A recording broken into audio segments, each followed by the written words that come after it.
I'm Pim I'm the chef of Nahm at the Como Metropolitan in Bangkok and also the chef owner of Khao in San Francisco. Oh, yeah.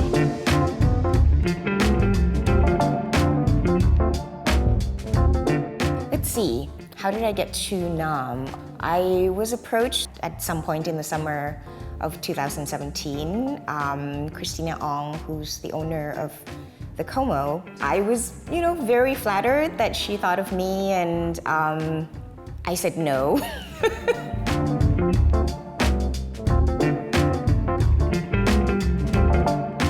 Running a restaurant it's a big thing, and Nahm is all the way over in Bangkok. So every time I talk to her, I was like, oh, it could be really fun. It could be such a great opportunity to get to cook it in Bangkok and to come home, really, because I was born and raised here.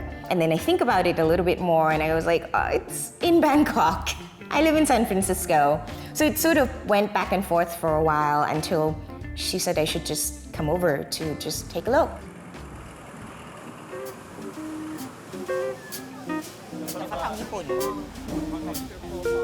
So that's the organic section of the market. That's usually where I go first. สวัสดีค่ะ สวัสดีค่ะ กล้วยดิบไปทำแกงค่ะ เอาแบบผิวเลยเนาะ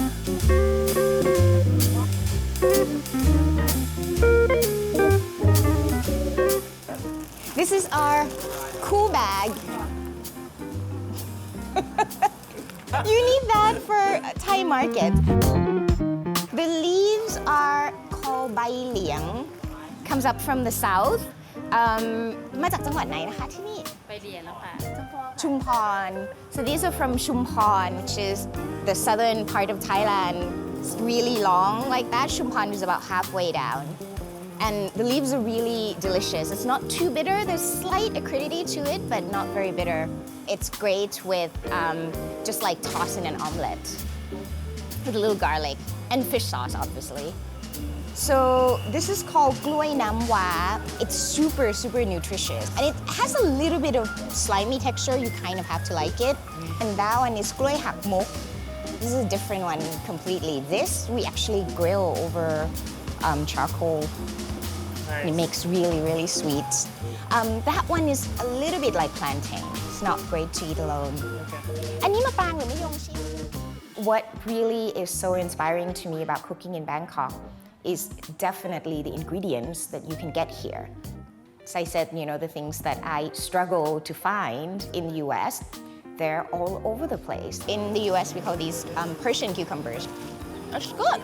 It's not just, finding one good fish sauce, but you sort of, go out in search of a lot of artisans who are making fish sauces, and you find something, one that's made with saltwater fish, pla sai pan, and another one that's made with freshwater fish from pla soy, and the one that we saw at the market today, which is not made with fish at all, but it's kind of a byproduct from the making of shrimp paste.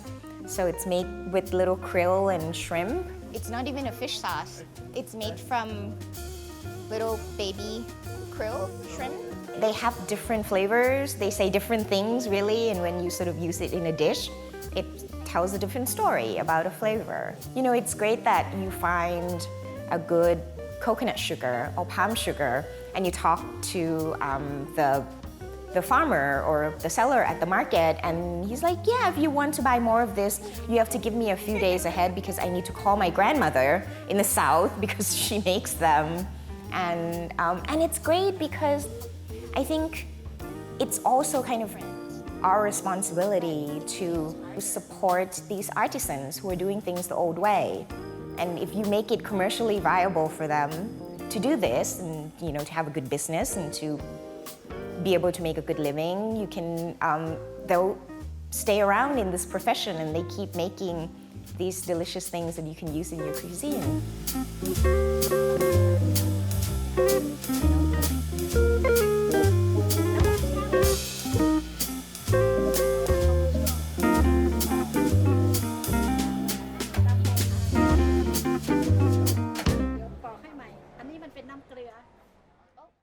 About a year after I opened Khao, I was diagnosed with breast cancer.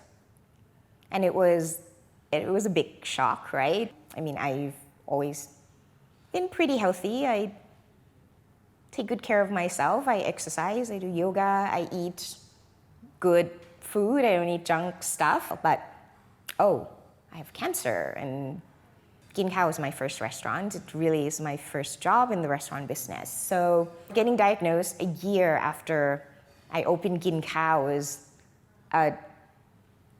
it was interesting because I felt like I kind of had to do everything. I had to be there.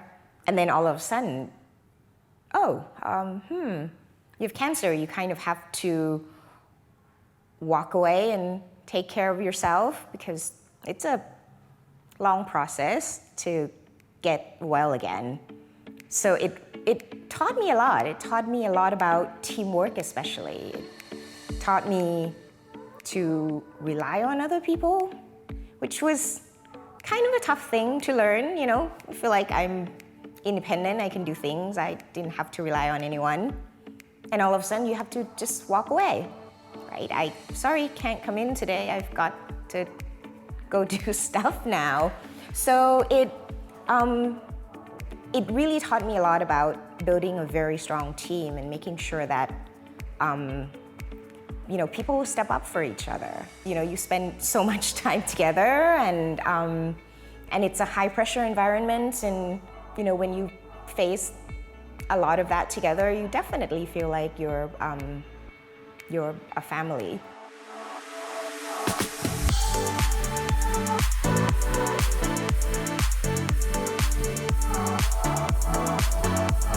I mean, you should definitely, you know, take an inspiration from the food that you eat, right? What the ingredients are, look at, you know, who made those ingredients, who grew those ingredients, and where the dish is coming from, and learn a little bit more about it, and maybe it'll inspire you to try to replicate it, and then you can keep on teaching it to other people. That's keeping the chain going.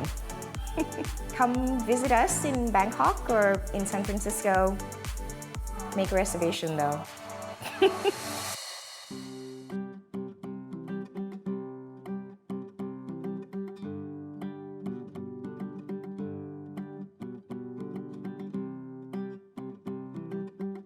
赤桶因为位在于浊水溪的南岸，我们紧邻着浊水溪，所以也孕育了我们赤桶很多的农作物哈，包括比较特色的有日据时代献给日本天皇的鲜纳米。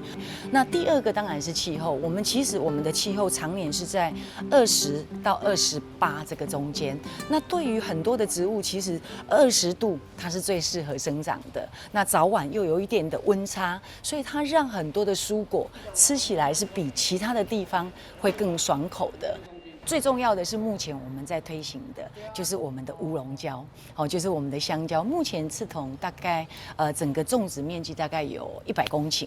那我们赤桶乡农会，我们自己跳下来，自己带着农民一起来做。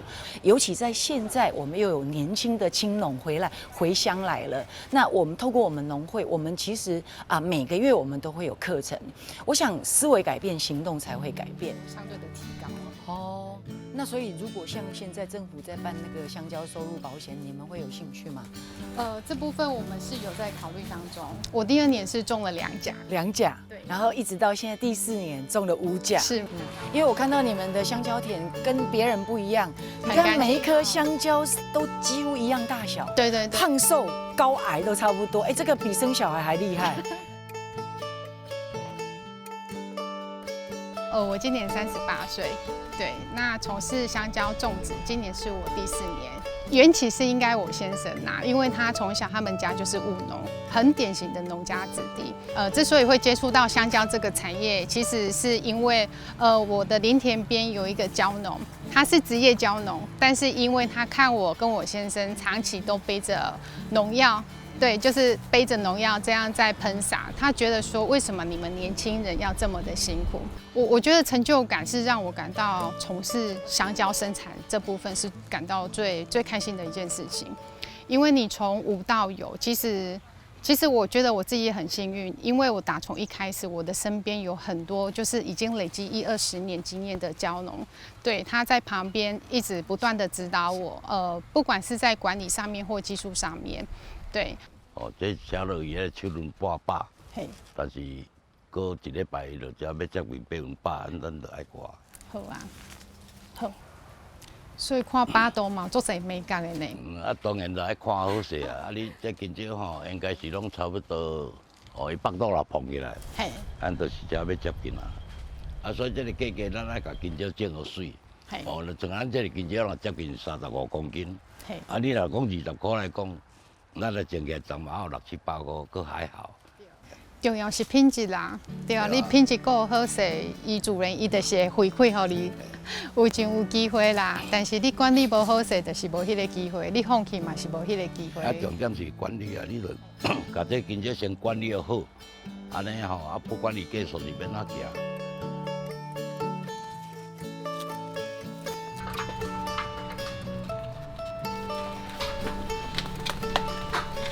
我觉得我种出来的香蕉在台湾，每个人都吃得到我种的香蕉。那甚至现在远在日本的日本人也都可以吃得到我的香蕉，所以我觉得那个是带给我一个很大的成就感之一。我觉得价钱对蕉农来讲是一个我觉得是比较艰困的问题，因为我们没办法去决定说价格的高低。我们能做的只是说把我们自己的产品管理得好。毕竟香蕉这个产业，老实说，它是长期作物，它真的是从你蕉苗小小的蕉苗种到你可以采收完成，送到分装厂去，整整要1年的时间。那1年的时间，你投入下来的心力跟劳力，其实那个都远大于说你最后的收购价钱。对，所以有时候你会觉得你种1整年这么辛苦的东西，结果到最后因为产量过剩或是其他原因导致价格崩盘。说实在，那个心里真的是会很难受。我最惨是那5、6块的时候，真的是连成本都不符合。可是你是农民，你站在农民角度，你还是要割啊。你已经好了，香蕉好了，就是不能等。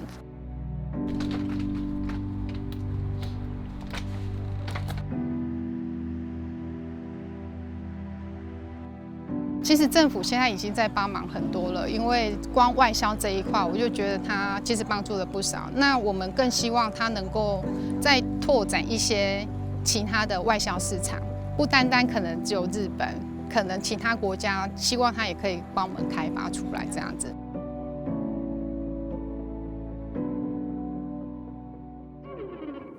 So today we're making gang liang, which is a savory soup. You can add to it almost any kinds of vegetables. Today, we're making it with pumpkin.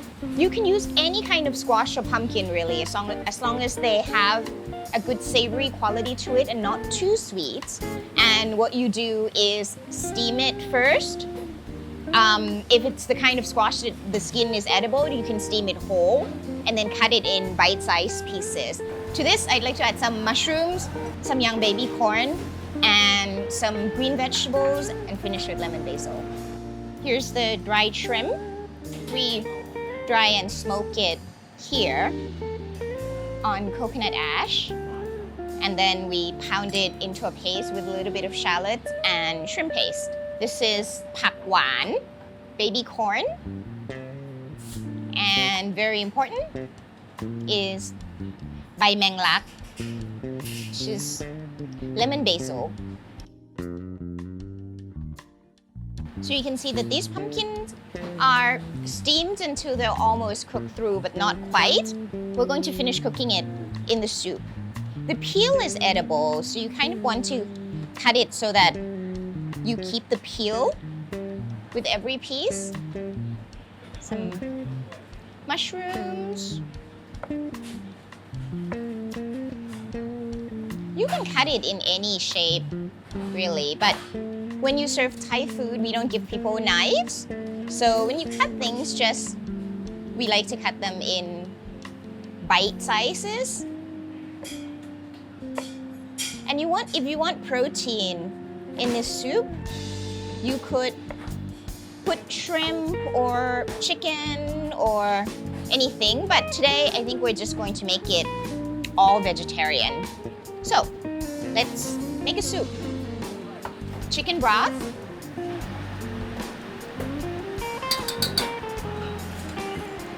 It's a little bit murky like this, but that's how it's supposed to be. It's really savory and delicious. The paste itself is quite good.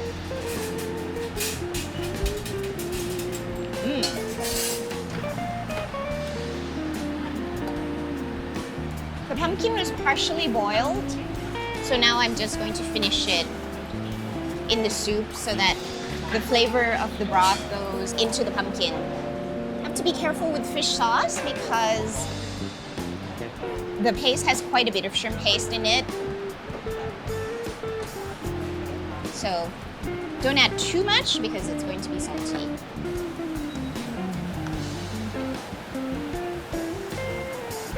It's done.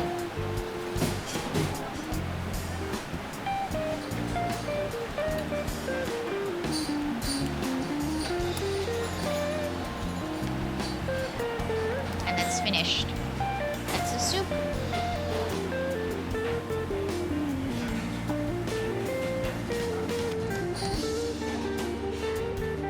Lemon basil.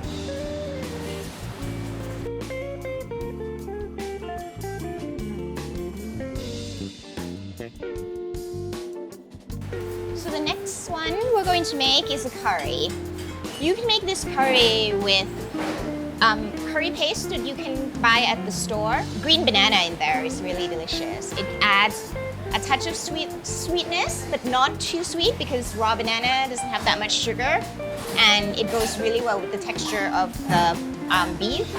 You can use any kind of bananas really. This particular one in Thailand, it's called Gloi Nam Wa. We're making it with 2 curry paste, a green curry paste made with green chilies, and a red curry paste made with dried red chili. So here's the ingredients for chili paste.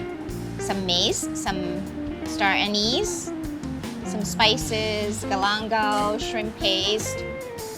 The red one is made with dried red chilies, and the green one is made with green chilies. Also, the peel from makrut lime.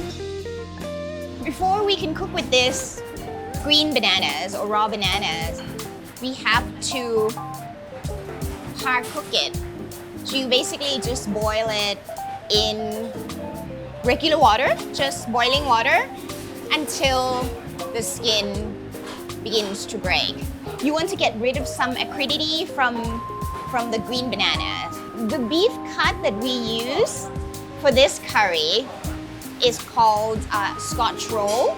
You have to cook it at a low temperature for quite a long time before it's tender, and then this will be cooked with the curry after it's already done. And we just basically poach this in coconut milk.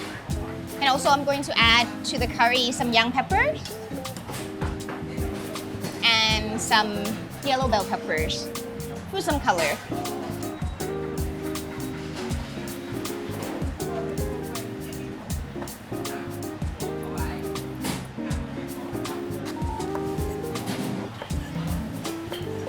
That's pretty. You can see it's some really nice connective tissue there that's been poached very, very gently in coconut milk, so the meat is nice and tender. I think this is good.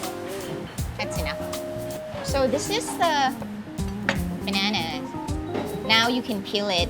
When it's raw and green like that, you can't really peel it. So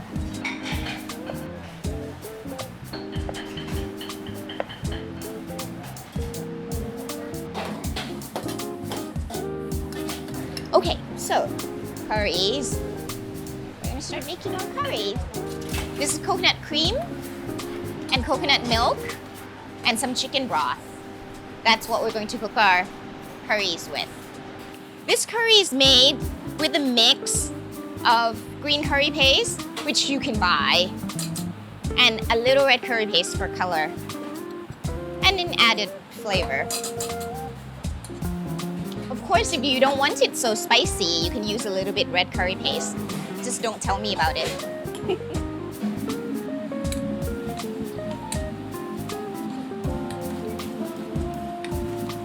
This is called how blooming the curry paste. You want to cook the curry paste in coconut milk or coconut cream to let all the aromatics come out of the paste first. And you know that it's ready when the oil begins to break from the coconut milk. We add our beef. Toss the beef just to get the flavor into the meat. Again, give it a minute to make friends. A little smidgen of coconut sugar, just a little, just to round things out. Fish sauce. Don't add too much, you can always add later.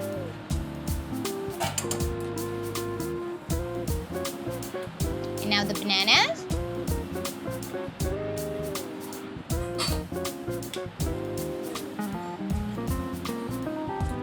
Now add a little bit coconut milk. And if it gets too thick, you can add a little chicken broth or just water. Now you can taste.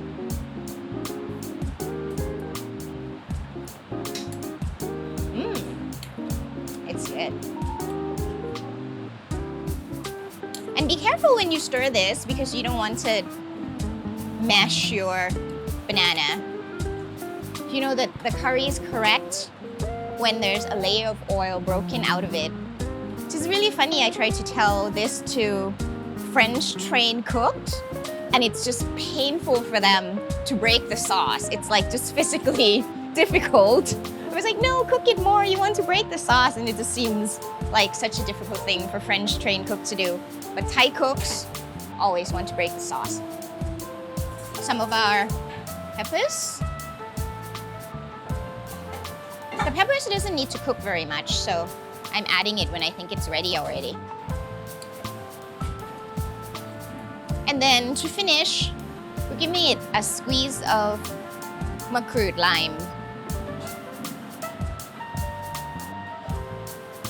A little bit lime leaf, and that's it. We're finished. Then you want to finish with a handful of Thai basil. Stir it in at the last minute because you don't want it to turn gray on us.